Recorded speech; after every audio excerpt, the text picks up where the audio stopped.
BZ ગ્રુપમાં police તપાસ કરી રહી છે અને એક પછી એક એના તાણાવાળા ખુલી રહ્યા છે અને હવે એક મોટી સફળતા પોલીસને મળી છે કે હિસાબ સંભાળનાર નરેશ પોલીસ દ્વારા ઝડપી પાડવામાં આવ્યો છે। આખરે ક્યાંથી ઝડપાયો, કેવી રીતે ઝડપાયો અને તેની પાસેથી શું ચોંકાવનારા ખુલાસા થઈ શકે, હિરેન પાસેથી જાણીએ।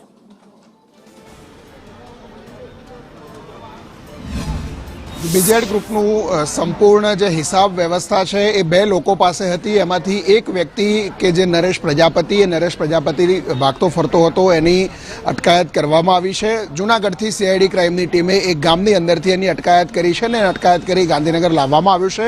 નરેશ પ્રજાપતિ ઉપરાંત એક અન્ય વ્યક્તિ છે કે જેણે વેબસાઇટ ડેવલપ કરી હતી અને વેબસાઇટ ડેવલપ કર્યા પછી સંપૂર્ણ ડેટા એની પાસે રાખતો હતો। આ વ્યક્તિને પણ પોલીસ જે છે એ પૂછપરછ સાથે કરાવશે।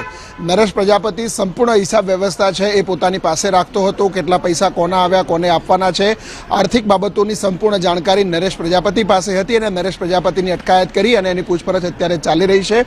લગભગ 450 કરોડ કરતાં વધુના હિસાબો છે તે મળી આવ્યા છે અને એ 450 કરોડના હિસાબોમાં 172 કરોડ રૂપિયા એવા છે કે જેણે રોકાણ કર્યા છે એવા લોકોને આપવાના બાકી છે। એ જેના બાકી છે એવા લોકોને પણ હવે નિવેદન માટે સીઆઈડી ક્રાઇમ છે એ ક્રમશઃ એક બોલાવી રહી છે। 1 થી 2 દિવસની અંદર નરેશ પ્રજાપતિની પણ ધરપકડ કરવામાં આવશે।